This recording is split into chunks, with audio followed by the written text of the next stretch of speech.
Welcome back to the Convo Couch, everyone. Pasta Jardula here. And I'm Fiorella. And we have a special guest. Of course, we got Jonny Sue and Oz doing the backups on the ones and twos, making sure everything is kosher. Fam, why don't you go ahead and introduce our guest and get us rolling? Yeah, so today we have guest Juan Passarelli. He's a journalist who has been following the Julian Assange case from the get-go, from the start, a friend to WikiLeaks. Juan, thank you for coming on with us today. I know you've been running around, you know, doing your thing, doing what a journalist does. So thank you for coming on with us today. Thank you for having me. It's great to finally manage to do this with you. Yeah, we've had to postpone a couple of times, but we're here. Yeah, and you know, we travel a lot too. We just got back from Honduras and Nicaragua, and we were just talking to you about, you know, the implications of all of that. But, you know, I really want to start with the Julian Assange case because we're, as journalists, it affects everybody, but it specifically affects press freedoms and journalism. And so I think this is a slow execution by the State Department and the National Security State. And, you know, last week there was a decision to grant the U.S. the appeal to extradite Julian Assange. And so now I'm asking you, as somebody who's followed this case for a long time, what now? Where does the case go from here? Well, it's interesting that you mentioned a slow execution because it's nothing less than that. Julian whilst he was in the hearing in October, the hearing for which the decision has just been made, which was an appeal by the US to extradite him, suffered a stroke. And we recently found out a couple of after the decision, Niels Meltzer, the special rapporteur on torture, back in 2019, went to visit and concluded that he exhibited all the signs of somebody that is suffering from psychological torture. He sent letters to the United States, the United Kingdom, and Ecuador, none of which responded or carried appropriate investigations that such. When a UN special rapporteur reports something like that, governments have a duty to at least investigate and see if there is torture going on. Now, we've seen in the Julian case, there seems to be an exception to every norm. The decision by the courts is absolutely 100% political. We heard in October that the United States was giving assurances, and I quote unquote assurances, to the UK to guarantee in that Julian would have the sufficient medical treatment that he needed and make sure that he wouldn't fall into a Great Depression and maybe kill himself as the previous judge had ruled. But if you read the fine print of those quote unquote assurances, you see that there is actually no assurances because the United States has the right to revoke them at every point. But what is more shocking is that at the same time that the US gave these assurances, the defense was putting forth that the new evidence that the CIA actually planned his murder. They wanted to commit homicide inside the Ecuadorian embassy and kill Julian. And the judges had to weigh in their decision, but they decided to ignore it. I mean, their decision really was very simple. Are they going to send somebody over to the country that planned his murder, or were they going to protect their human rights? And what we saw was an incredibly political decision where they ignored anything. They didn't even mention it concerning the CIA, and they just said, it's an allied state. We agree that they're going to maintain their assurances, and yes, of course they're going to maintain their assurances because they can do whatever they want. One of the things that these assurances supposedly say is that he will not be put under special administrative measures, which is basically isolation for the rest of his life, which is, he won't be able to talk to anybody, including, I think, only his lawyers once per week, and then twice a month he gets 15 minutes to talk to selected family members. And what is quite interesting is that the Department of Justice does not decide if a prisoner is held under SAMS. This is the CIA and other intelligence agencies who decide this. So, yeah. And I mean, the CIA is the organization who's terribly embarrassed by the leaks in 2017 when WikiLeaks revealed their cyber weapons, and they've been the most active to try and pursue this prosecution. So it seems to me that it's a completely politicized case that will continue for quite a while. It's a kangaroo court. It's a circus show. It's just for show. I mean, you alluded to the fact that the CIA was planning on killing him. We have all this evidence, and it was almost something out of a James Bond meets Godfather movie where they're going to try to whack him outside. They had their lead witness, the FBI, that is, turned turtle, was the words his father used, pretty much recant this whole story about Julian and what Julian was doing. So they've lost their main witness. They've been shown to have the CIA get ready to kill him. They've also been implicated in the fact that they were spying on him and his lawyer, whatnot. All these things you would think would make a case go the opposite way, but yet it's still going forth, and actually things are getting worse for Julian. Can you remind the audience what specifically the prosecution used to make their decision? So the prosecution used two things. One was the medical testimony of the expert in the defense, and they used a technicality where Stella Morris, Julian's partner, was omitted in the her name was omitted in the paper because at that point in time she was not a public person, and she was actually fearing for the welfare of her children and her life. As somebody that's very close to this case, and who has been an active lawyer in the case for so many years, the doctor decided not to mention her name when in part of his report, and the judge in the first instance said that, you know, it's understandable that he did that, although it was a mistake. The US decided to appeal on that technicality, and the other one was, okay, so the judge has decided to not grant us the extradition because of health reasons, and because Julian might be at risk of killing himself. He has Asperger's syndrome. So they decided to give these assurances. I wish I could say another name for the assurances because they're not assurances at all. Yeah. So those are the two things that they're pushing forth. But this case, to extradite him right now, but this case is about press freedom. This case is about Julian holding documents that were classified and which contained war crimes and other information that the public absolutely needs to know, and publishing it.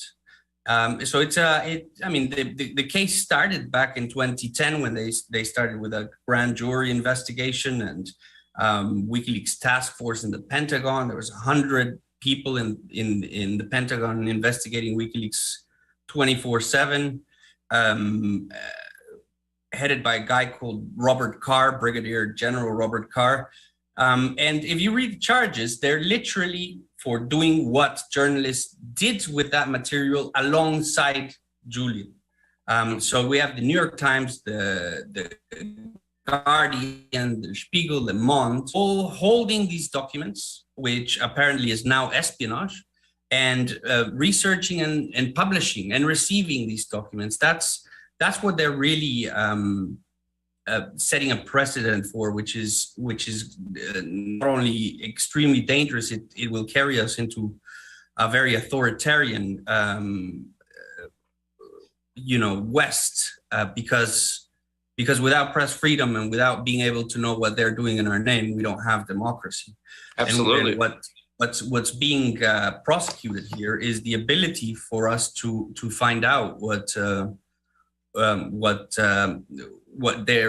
up to, what the crimes that have been committed, especially during the last 20 years in the Iraq and Afghan wars. Exactly. And Stella Morris also revealed recently that, and we touched on his health, but that Julian suffered a stroke in October. He was unwell, and they still made him go into the prison video room, right? And how dire is his health at this point? And do you think that defense is going to argue this aspect? Because for a lot of the journalists who had the video link, he did not look well at all at that time, and it just seems to be getting worse. It was really painful to watch Julian in that courtroom. You could see physically he couldn't follow procedures. I've seen him in testimony as well in the Spanish court in the case of UC Global, which is the company that used to take care of the Ecuadorian security and ended up being used by the CIA to spy on Julian and Stella and his visitors and journalists, etc. And he wasn't able to really focus back 2 years ago. I mean, I've been a close friend of Julian, visitor often since 2012 in the embassy, and you could see that his health was deteriorating, even though he tried to maintain, a certain level of exercise, on a weekly, daily basis. He tried to eat healthy, et cetera. He was in a very, very small apartment where he had access to 2 rooms. So he's, no sunlight. And with, I think, the biggest propaganda apparatus that I've ever seen governments put in place to try to attack him, and then the legal issues that came after of basically a 11-year prosecution nowadays. So mentally, physically, he's drained. He's gone. He's not gone. He's really bad, to the point that now he's suffered a stroke, and thankfully, apparently he's quite stable, recovering. But there's a risk that will happen again, right? There's no indication from prison that his regime in there is changing at all. And what's going on now with the legal case is there's 2 appeals going on. So there's the appeal on the health grounds, which is going to the Supreme Court. The Supreme Court actually don't argue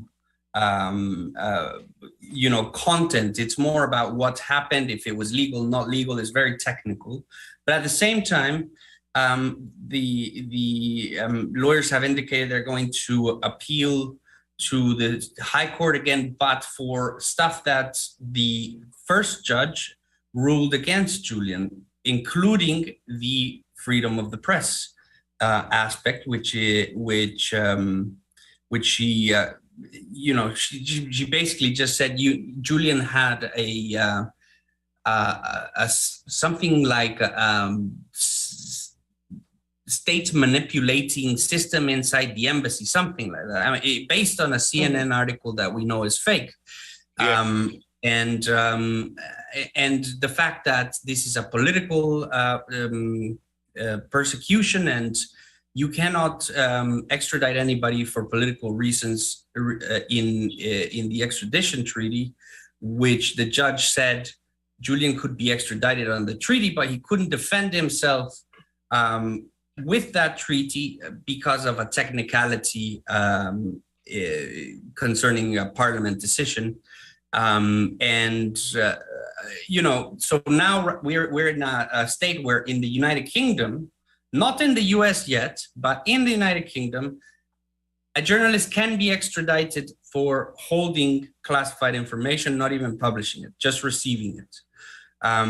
Because of the decision Vanessa Breitzer took in the first court. So there's going to be a fight on that other avenue, and we'll see eventually if it gets passed if it gets accepted. The first if the first appeal gets accepted to the Supreme Court, we'll see it play out, but the Supreme Court can deny it as well. It could also go all the way to the European Court of Human Rights. But this is very important because, there's a whole bunch of things going on that are political and judicial and blah, blah, blah. But Julian is being punished by the process. He's been incarcerated for 11 years now. Yeah. And slowly dying. Well, here's a question I have too, because you were mentioning that CNN article, right, that was made up. And there's been so many attempts like this to kind of spread this false narrative on Julian Assange that he was working for the Russians or he was working for the RNC against the DNC. He was working against the military-industrial complex, and he was just focused on, one facet of the United States. Can you give some examples of other areas in which the WikiLeaks outlet exposed other people other than the DNC and what happened in America, since you were there in the court in Spain and everything?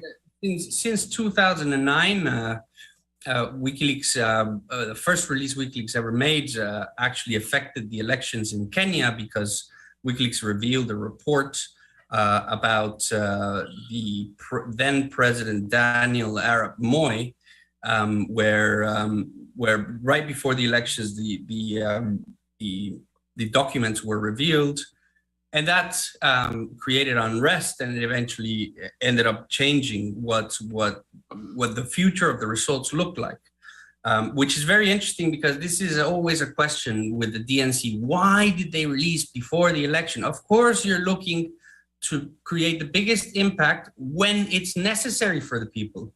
Why? I mean, when Julian or WikiLeaks revealed the Daniel Arap Moi papers, Amnesty International hailed them as gave them a prize for new media journalism. When they revealed corruption of the Democratic Party and the DNC, Julian is working for Putin for some weird reason. WikiLeaks revealed documents about the Icelandic banks, especially one, Julius Baer,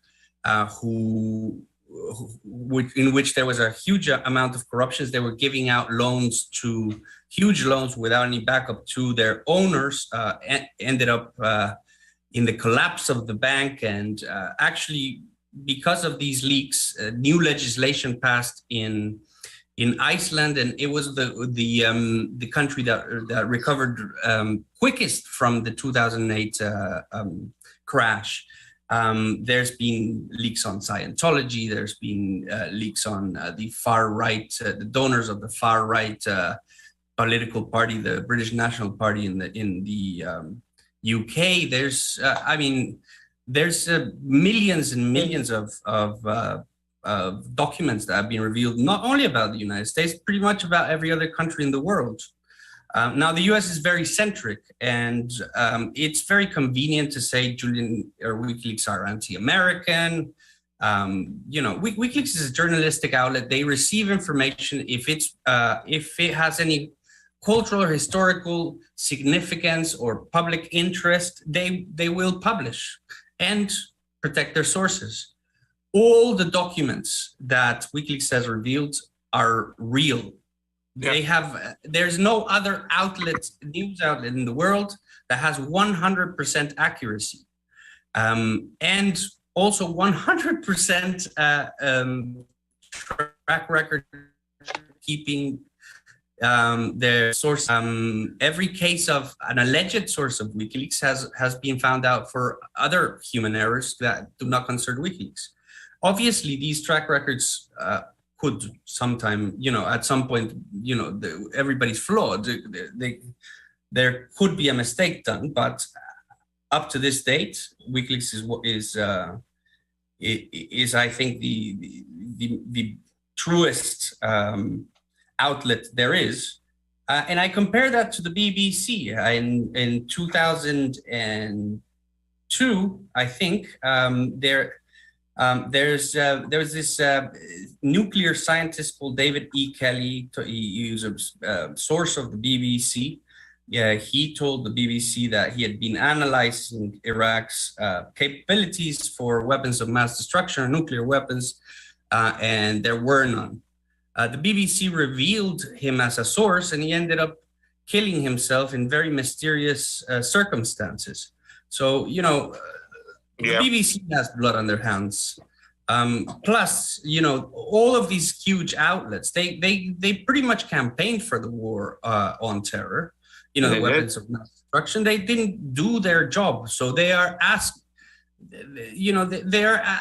war criminals in my mind as the politicians are, because they didn't do their job right.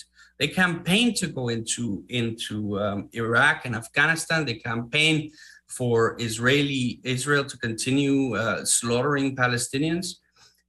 This is the world of media that we live in. And also, they say the Julian WikiLeaks, they have blood on their hands. That came out of the words of the State Department spokesperson as a first kind of like, let's divert the attention from the people that we are killing and put the blood, alleged blood on the hands of the journalists who published it. And in fact, WikiLeaks published 15,000 civilian deaths that were uncounted that the Pentagon was responsible for. That's probably. And you mentioned, you mentioned that this is on the UK right now. What's happening, but we know who's pushing and who's running the show. It's the U.S. State Department and the National Security State. And we know that the U.S. actually held a democracy summit at the same time that Julian's trial was going on, which was the height of just absolute ridiculousness of the world, like you say, the media world that we live in. The American left in the media in the United States has been largely silent on this case, extremely, unwilling to talk about it. Politicians were told even by some activists to not talk about Julian Assange because it would hurt their campaigns. I mean, this is the level of just like complete utter chaos, and just it doesn't make any sense. But this is where we're at right now. But there has seemed to have been a shift in recent times. In the last appeal hearing that happened, there was a few outlets now in the mainstream media talking about Julian Assange. Is that a shift in consciousness as to the significance of what this case is, or is it just a shift in understanding that this case is so big that now they have to capitalize on it and they can't not talk about it?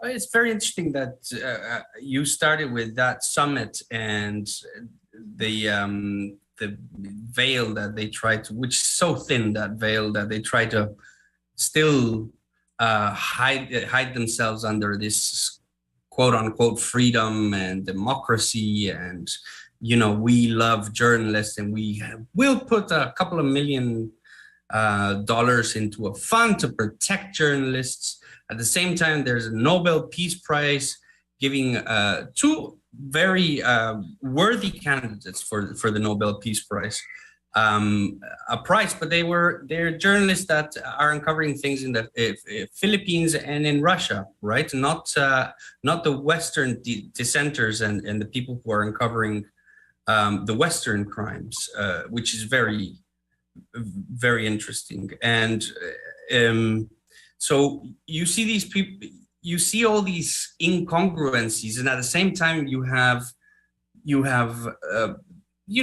Russia and China clamping down on any type of dissent, and they shining a huge light on it, like, this is appalling that they're doing this.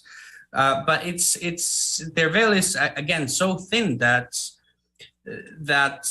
there's China, there's the president of Azerbaijan being able to point the finger at the US and shut a BBC very well-trained reporter up because she couldn't argue against the fact that they have the world's foremost journalist as a political prisoner in Great Britain because of a case where the United States wants to put this journalist behind bars for 175 years for revealing how they had death squads, how they tortured people, how these soldiers obliterated entire families because the car was going too fast at a checkpoint, how they knew that the Iraqi police was torturing a little girl with a drill and basically killed her, and a whole bunch of other inmates, and they were handing over prisoners to them. How they were torturing people in Guantanamo. This is what was revealed and what they're so angry about being revealed, because there was names and there was last names of who the war criminals are, who, by the way, are running free right now and enjoying the sun or Christmas with their families. In terms of the media and how they're focusing on Julian, the case is so outrageous, so incredibly far out this world of living in a so-called human rights respecting democracy, that even Julian's enemies, people that made a career out of slandering Julian, are having to support him because it's just absolutely insane. I mean, if you look at even, from in the US, is very interesting, from Fox News to Rachel Maddow, they're having to support Julian, even though they hate him. It's incredibly interesting that it's not more, but they can't shut themselves. They can't blind themselves willingly because the abuse is so big, and we want to, these journalists in these big newsrooms supported by a lot of lawyers, they want to think that this might be a single case, but in the United Kingdom, there's already been another journalist arrested for his reporting, which is Craig Murray. He had to do 8 months because of absolutely ridiculous case whilst he was reporting in a court concerning rape allegations to a former head of the Scottish National Party, claims that were proven in court to be false, and Craig still got 8 months in prison. And this, I know that there's open investigations into journalists in the U.S. right now. We've heard recently about the Biden administration says, "Oh, we're not going to spy on journalists anymore." I mean, how laughable is that? We're all being spied on. They have absolutely everything of our data, Yeah. Well, they can just change the definition of what a journalist is to them. You know what I'm saying? We just had a situation where, Facebook had to admit that their fact checkers really aren't checking facts, that they're just holding on to strong opinions. And when you talk about the U.S. justice system, it's based on anything but justice, right?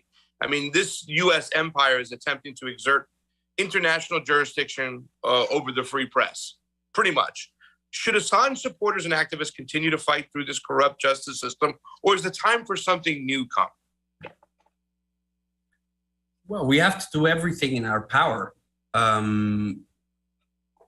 I find it actually quite astonishing that we are so complacent about what we see happening, because it seems to me that since 10 years ago to now, every year, the political discourse, what's going on, the corruption, the blatant, murderous system that is taking hold on our democracies is so outrageous.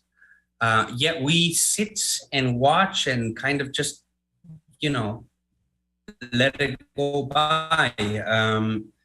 Support to, keep on feeding the defense campaign because that's the only way Julian will ever survive. There is no big donors. There is only $25 a piece, that is donated. People who invest in Bitcoin, share your earnings. Something else? I don't know, Craig. I mean, do you have any ideas? That's why I asked you. Well, like in terms of I've been doing this for 10 years. We've been trying to figure out new ways, in terms of direct action, maybe. Power in the world. Sorry, Fiorella, I interrupted. No, I was just going to say, in terms of direct action, maybe, because we see it here, right? One of the things that Judge Vanessa Barister talked about as to why to not extradite Assange was because of just how awful the U.S. prison system is, and as somebody that lives in the United States, it is awful. I mean, you don't get justice for hardly anything here. So my whole thing is like, is justice going to come from an unjust system? Like, is there another way besides the justice system? Because a lot of the activists, when the verdict came out on the appeal, were like, well, this is completely ridiculous. This isn't a real trial. This isn't a real courtroom. This is just, these people are bought. One of the judges was having lunch with one of the CIA, US CIA agents earlier that week. I mean, so is there another way besides the justice system? I'm guessing, like, the same way that people go outside and protest and have strong direct actions to force the system. Is that something that people can do? I know people have been protesting for Julian, but maybe like people were saying, oh no, now we got to like ramp it up a few notches because this is just not acceptable. Yeah, I mean, this is absolutely incredibly important. I take my hat off for those supporters that have been going out, almost on a daily basis to protest, come rain, snow, whatever. I've seen them out shivering, sharing coffee, and patiently throughout at least 10 years now. When I've seen them outside, for example, the embassy, every time I went, and the group has grown. So, direct action is essential, is absolutely essential. Unfortunately, at the same time, and it's extremely tiring as well, after 10 years, I wouldn't, blame anybody for saying, no, I want to stay.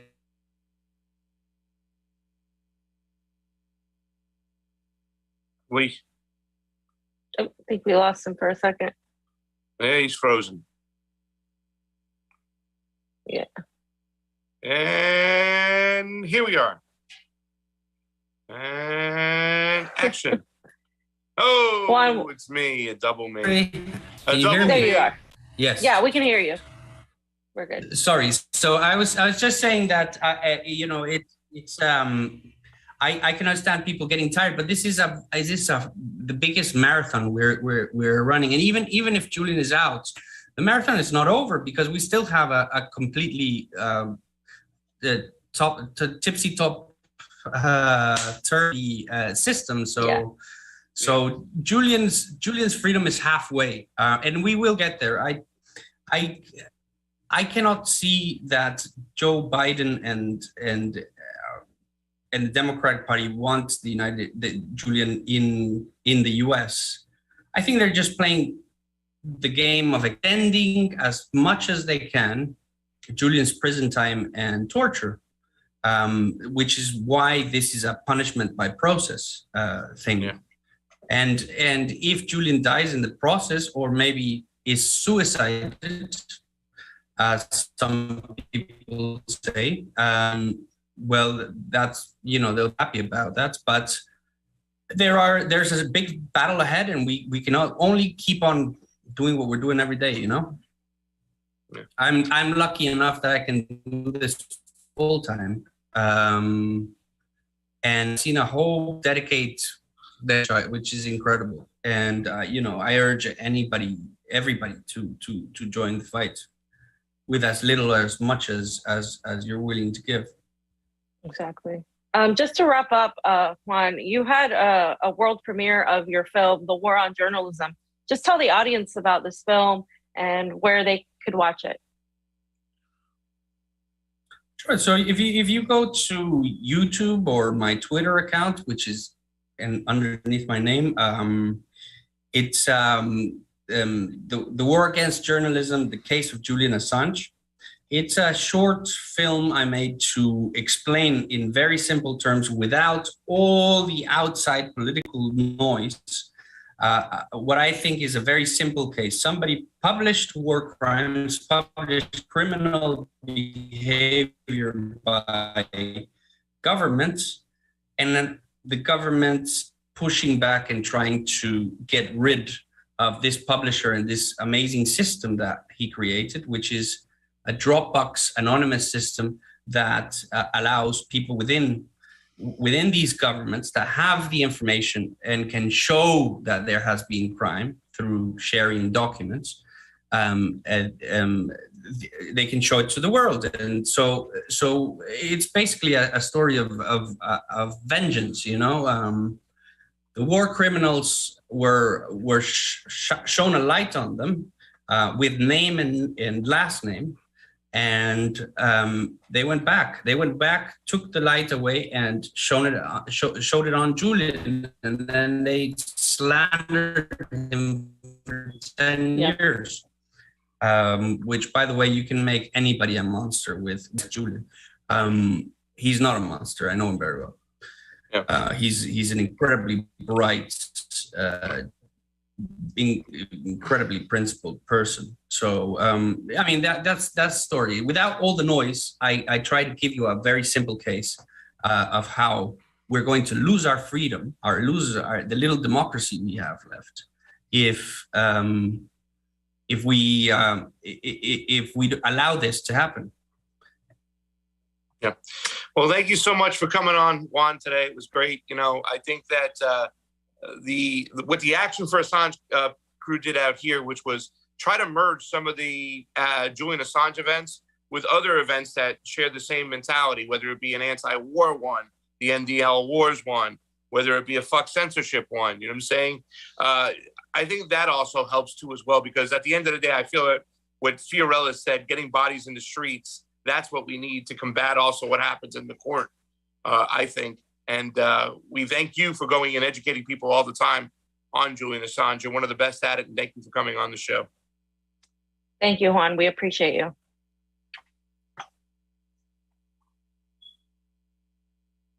See you later. Guys. I don't know at the end if he was frozen or not, if he was there. Bye, Juan. Yeah. Oh, the internet. Yeah, that was, you know, just a refresher too, because he knows so much about the case that it's good. It's good. So now every time you guys watch something about Julian Assange, now you know more, and like now you can talk about the intricacies of the case.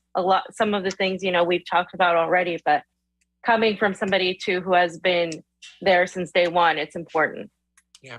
All right, everybody. Now's the time to like and share, by the way. Do that for us right now. We got 42 people on the Rokfin, got about 100 people on the YouTubes close to it. So now's the time. Hit the share button.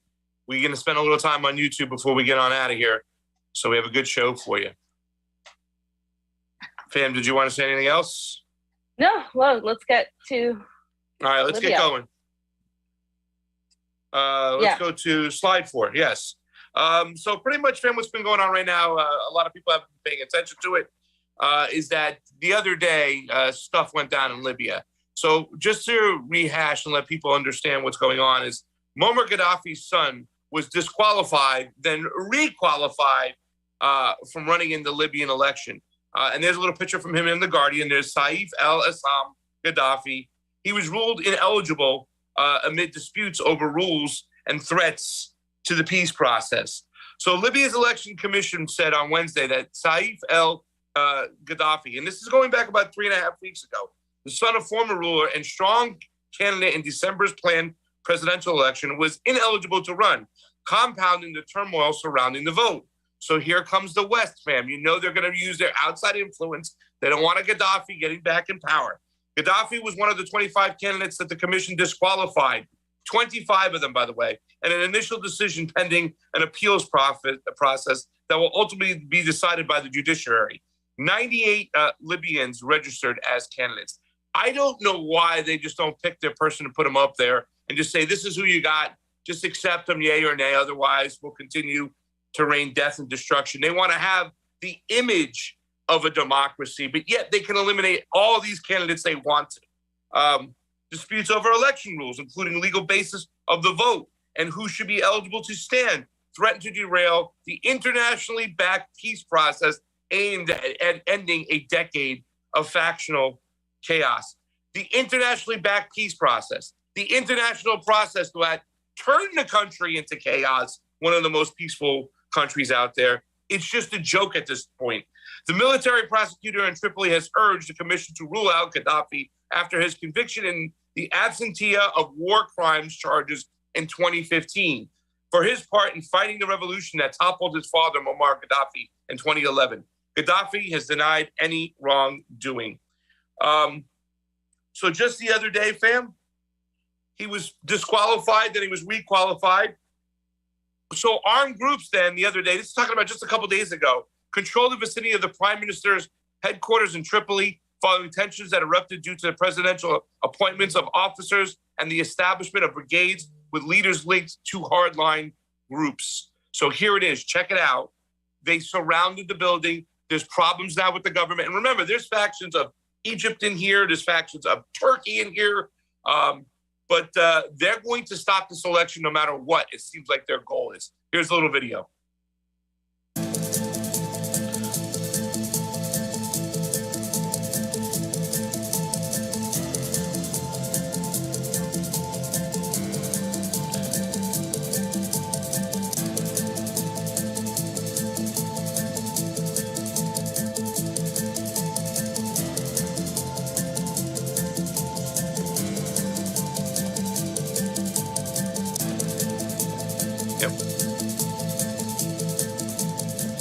So, fam, they just rolled on into Tripoli, surrounded the palace, ran off the government, whatnot.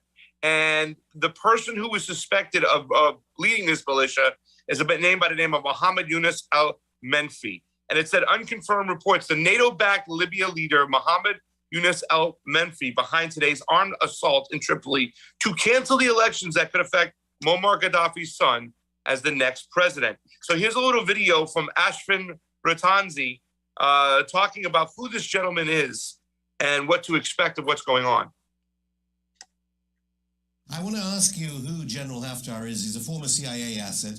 In the NATO nation media, he's often talked about as being supported by Egypt, the UAE, and Russia. And I understand that there are reports that he tried to stop the ruling on Saif al-Gaddafi's ability to run by sending fighters to blockade the court in Sabah. Not just Haftar. Saif al-Islam is a direct threat, not to the Libyan people, but to the ones who control the political scene in the country and who are connected with foreign powers. You will notice, Afshin, that I always go back to mentioning foreign intervention, because this is the equation simply in Libya. You cannot talk about the issue of democracy, of political activity, of peace, of prosperity for Libyans without actually mentioning the major cause of what is happening in our homeland, which is imperialism and American and Western intervention to throw things into chaos. So the president, Erdogan, met with the head of the Presidential Council of Libya, Mohammed Yunus Menfi, on the sidelines of the third Turkey-Africa Partnership Summit in Istanbul. So you can see the connections right there directly to Turkey. And the charges that they're trying to bring up on Saif. Now, Saif was educated in London, I believe. He was educated in the West. You know, he's looked upon as maybe, you know, the next coming of his father to come back there, get some stability. As you know, fam, and we've talked about this before, Libya's turned into a slave state. It's a bunch of militias running around there. You know, it's just chaos. It was once the safest region in Africa. Tripoli was a tourist spot like there's no tomorrow. And now it's just all gone into chaos. And they're trying to, it seems like the international community, the people involved there, are trying to keep Saif out. And you can see this is a hypocrisy. They know Saif al-Assam will bring change in Libya. What are his crimes over Obama, Clinton, and administration, who murdered his father, brother, bombed Libya to the Stone Age, infiltrated it with terrorists and a slave trade? Good heavens. And you can see right there, here's the three criminals. The next slide is great. These three criminals killed 10 million people and 3.5 million children in their judgment. I don't see you on the day of International Criminal Court defending these criminals on your list. Go to hell. We will not give you we will not give you Saif Islam Gaddafi. So they're not going to hand him over. These are the people who are protecting him, you know, because there's a lot of international communities requesting Saif be handed back over to them. The West wants him out of commission. And the last slide I put up, Van, before I get your opinion, is today in Tripoli, pleasure of welcoming the special advisor to the UN Secretary General, Ms. Stephanie Williams, where we discussed ways to cooperate to promote peace, stability, and prosperity of Libya. Why are these white fucking people coming in, going into Libya and the international community and discussing what's best for their country? They're deciding their fate, not the people of Libya. That is what's going on in Libya today, fam. It's just early in the whole situation, but it looks like the elections, we're not going to be going there to cover the elections. They didn't give us our credentials. We won't be going to Libya to cover the elections because it looks like there might not even be an election because the West is scared that Gaddafi's son could get back in power. And that would mean, back to the way they were, and they'll have to go in there and do what they did again. Yeah, this is deja vu, Pasta. This is deja vu in a country that is still suffering from the consequences of the foreign policy of, master class educator Hillary Clinton.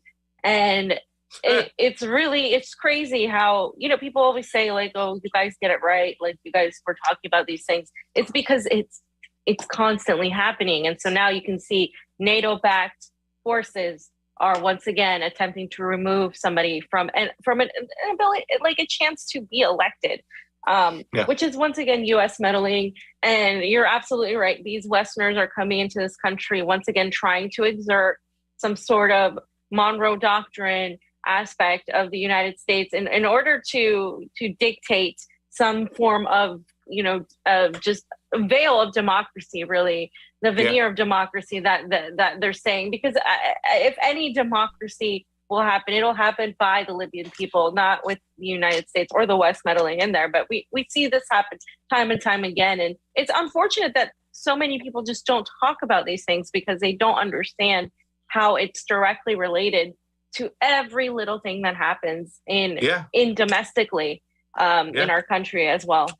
Absolutely. And the crazy part is when you see a lot of these mainstream media reporters, they'll sit there and talk about the fact that it was okay to remove Gaddafi and kill him in such a brutal way, or Saddam Hussein, saying these guys are human rights abuses. It's crazy. But now in their countries, it's death and chaos. The human rights abuses have gone off the charts, fam, in Libya, have gone off the charts in Iraq, have gone off the charts in Syria. So I don't understand it. And these crackerjack lawyers like, the Jake Tappers and the Cuomos and all whatnot, they'll stand behind this U.S. imperialism, that is still trying to insert its ways right now in Libya. I mean, haven't you done enough to kill so many people? There's an actual slave trade. Where's the outcry from people out there? Where are the progressives who are so against racism? There's a slave trade going on in Libya to this day. And here comes the West again, interfering at a chance of peace for the Libyan people.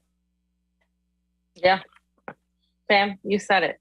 So another thing that is also connected, fam, let me see. I don't think we have any super race, but we do have 51 people watching over on Rokfin. That's awesome, guys. There are 111 watching on YouTube. Please share it out. It's Freaky Friday. Let's get the news out there. I don't know if you knew, but it is Freaky Friday, fam. But the Facebook now has admitted that their fact checkers don't really check facts, fam. And I put up a little tweet over here. It says, breaking, Facebook admits in court that their fact checkers don't necessarily check facts. They just have protected opinions that they pawn off as facts. See how this works, boys and girls? Do you want to say anything before we jump right into this, fam? Because, I mean, like, this is something we already knew. Like, okay, like, Snopes is not really a good source to stand behind, fam. But is there anything you want to say? Yeah, so, duh. I mean, not only do they not check facts, they actually check for their own narrative running completely, free of any sort of dissent or any pushback. That's their job. Their job is to make sure that only the state-approved narrative goes through, and anybody that threatens that narrative or is causing disbelief or distrust in that narrative, even if they are telling the truth, must be vilified, taken down, smeared, or just completely erased, obliterated from the internet. And that starts, of course, with the excuse of, oh, it's Alex Jones, it's a right-winger, it's some Proud Boy. And then, of course, it's some communist, it's some socialist, it's some radical, left craziness. And so then it goes to everybody, anybody that attempts to tell the truth. This has long been the case. I mean, this didn't begin with COVID. This began a while ago. And so COVID is just now the ultimate weapon of this Trojan horse to try to pretty much censor anybody or anything that has any sort of pushback into the empire, whether it's, you know, in regard to imperialism, in regard to corruption with politicians, in regard to big pharma. It doesn't matter. That's all part of the empire. The tentacles extend so vastly. And so I think that's what people need to understand. There's no such thing as a fact checker, because who checks the fact checkers? Yeah. Well, I mean, I think this should open up the door for a lot of lawsuits now as well. I mean, even ourselves, you know, like every time we did a video, they would put down the AP called the results for blah, blah, blah, blah, blah, blah, blah, right? Insinuating that what we were saying was full of shit and what they were saying is true. But now that they're admitting that it's really not facts, it's just holding on to strong opinions. I would hope this opens up the door for a lot of lawsuits, because they should pay a price. You know, they mess with people's businesses. They had no right to do that. And that's what people can't understand. It really thinks that, you know, it's the virtuosity cloak that they wear, or the cloak of virtue, whatever you want to say, that thinks it's okay, that they have the right speech, that they can go out there and police other speech and censor other speech. No, you can't. If you have a society like that, forget about it. You have a fascist society, plain and simple. I mean, and I hate to be one of those people, fam, who starts drumming up like, that's what this country is all about. It's about free speech. But isn't it really what it's all about? Were we supposed to have an open mind, an open heart, and open ideas, and have robust debate on and that's supposed to make us better as a society, to improve and progress as humans? But we take that away. We just become obedient soldiers, and we just start marching over there. And that's where we're at. And it's a shame that the American left, not the left in America, because there is no left in America, but the American left has gotten behind a lot of this shit. And a lot of sometimes, fam, it came around to slap them in the face. Did it not? Yeah, absolutely. I mean, absolutely. Let's get to the article. Facebook accepts that its third-party fact checkers are not nothing but protected opinions. Social media Facebook, now rebranded as Meta, has conceded that its third-party fact-checking programs are protected opinions that are often used to censor certain viewpoints, reported The Federalist. The development came in the backdrop of defamation suit by the U.S. journalist John Stossel for labeling his Facebook post about the origins of the 2020 California forest fires as partly false. And I know, right? Like he said, yo, that's partly false over there. Yeah, he did everything. In its defiance, the tech term stated Stossel's claim focused on fact-check articles written by Climate Feedback, not the labels affixed through the Facebook platform. The labels themselves are neither false nor defamatory. To the contrary, they constitute protected opinion. Go ahead, sorry. In its defense, so they claim that, you know, the articles written by Climate Feedback, not the labels affixed through the Facebook platform. The labels are not false or defamatory, but they're just protecting opinion. So they're kind of like protecting themselves by saying that.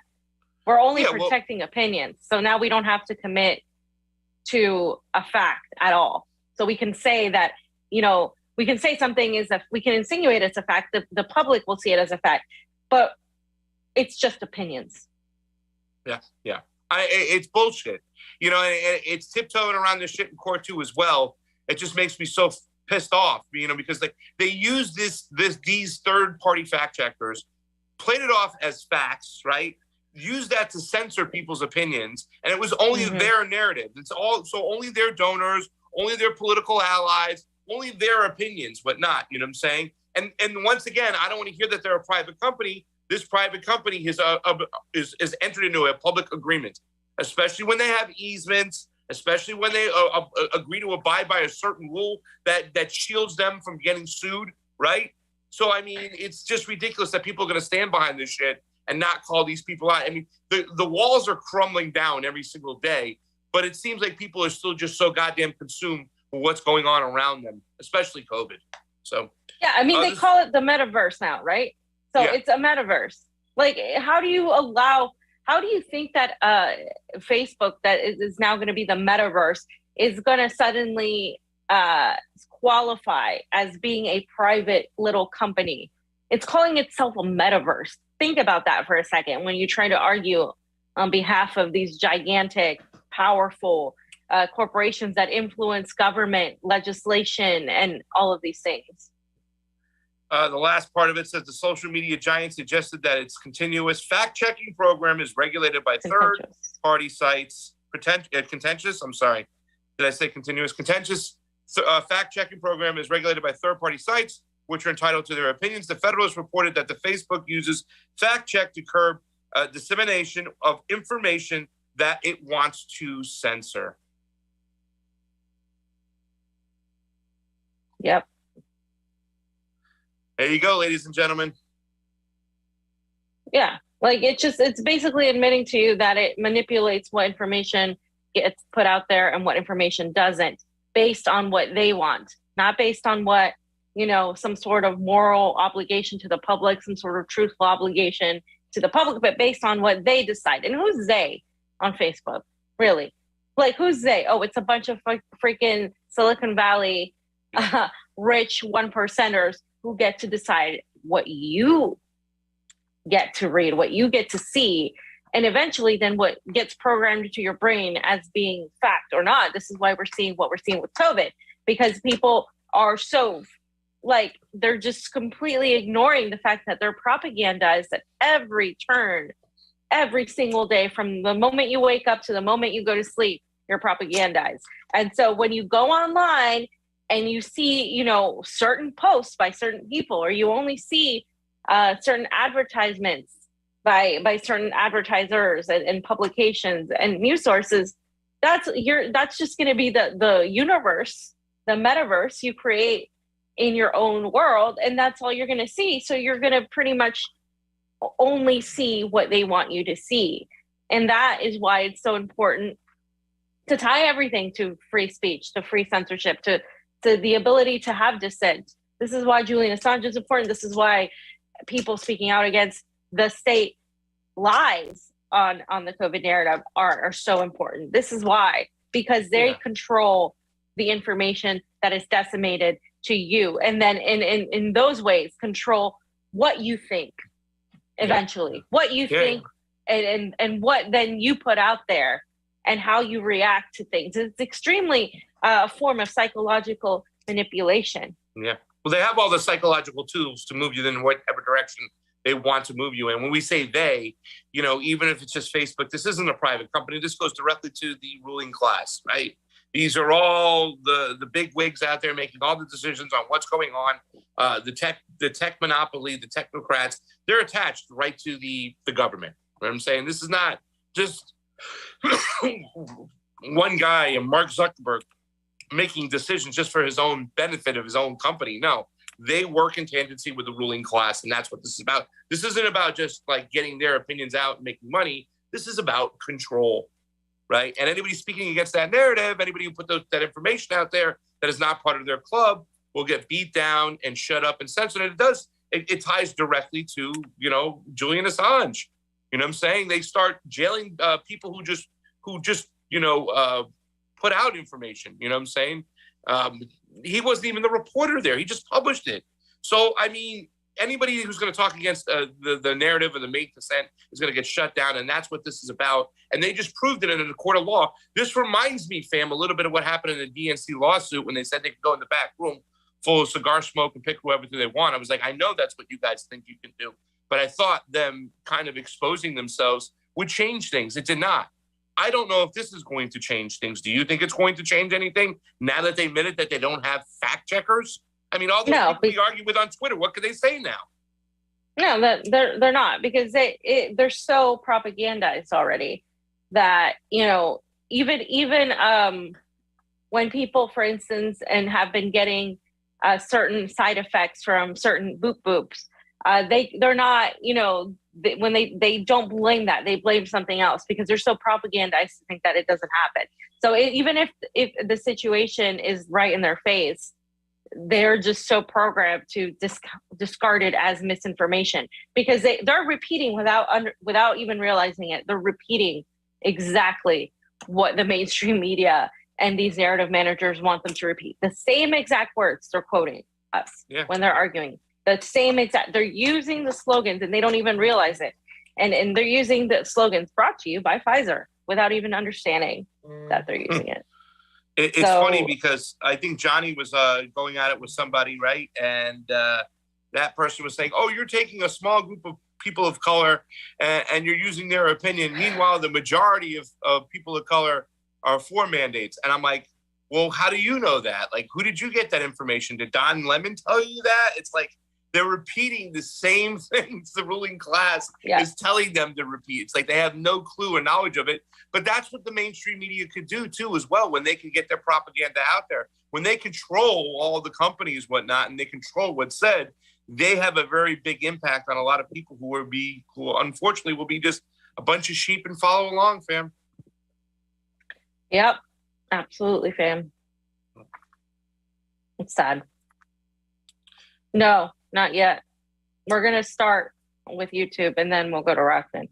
So guys, there is data, and this is reported straight from the Washington Post, that even though the CDC says vaccines are safe and effective, data with the Johnson & Johnson vaccine shows an increased rate of blood clot issues. And this was just reported on the Washington Post. So the CDC advisors are weighing the limits on Johnson & Johnson vaccine because of continued blood clot issues.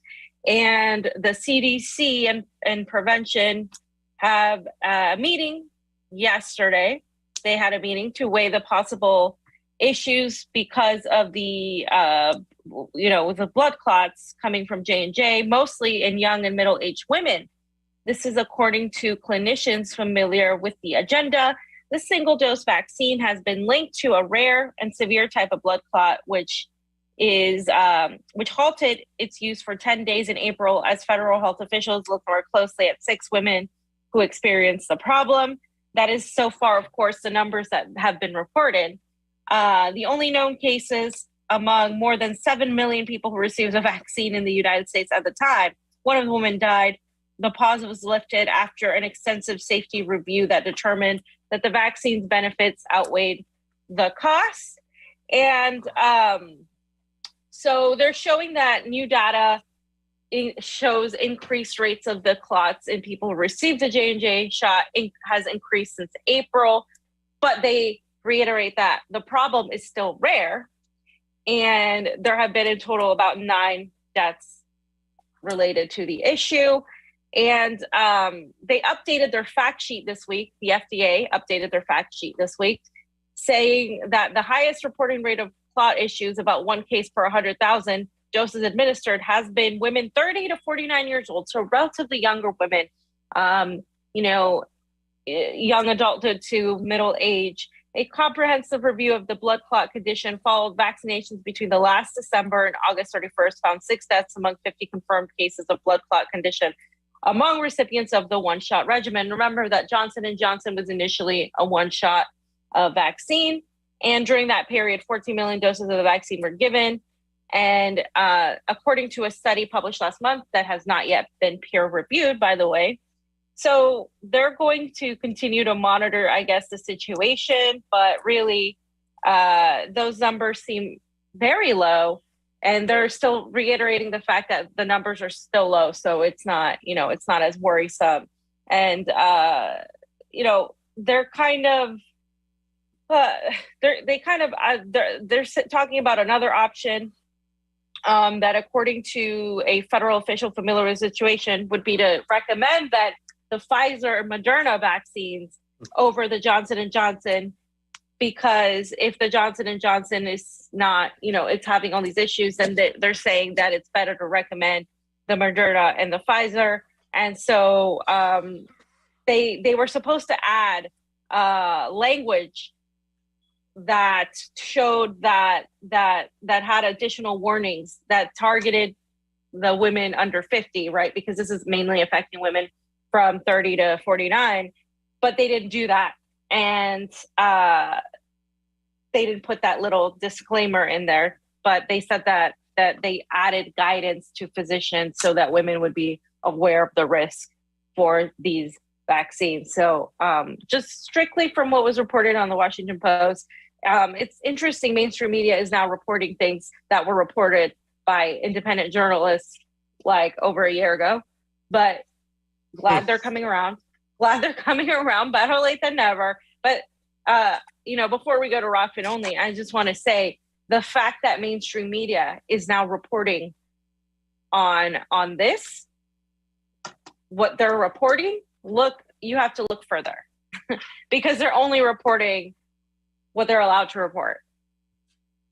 And those numbers, what they're allowed to report. VAERS, the where people report the issues that they have with vaccines, it's even that's underreported, right? So if you look at these numbers and you see a lot of people are coming out and talking about their boop injuries, then you kind of can make the assumption that there's more to this than what's being reported in the mainstream. And it's great to see the mainstream talking about it because it allows more.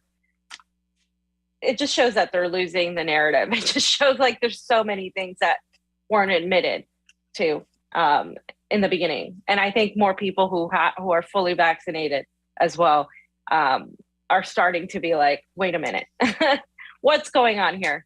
So we'll save the discussion for Rokfin only, guys. If you guys could go to Rokfin from here so we can discuss further, because there's a couple of other things right now that we want to discuss,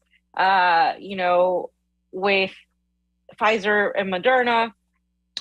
There was a report by the CDC that there's inflammation cases among young kids who get the COVID-19 boop. So we're going to go to Rokfin only, guys.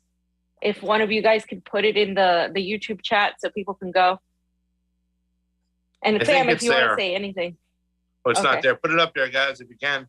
No, I'm going to wait to say stuff on Rokfin, guys. I'm going to just share it over there right now in the chat, guys. If you can click on over, that'd be great. Molly. Is Molly there? She is. All right, go ahead. Get us on out. Bye, YouTuber.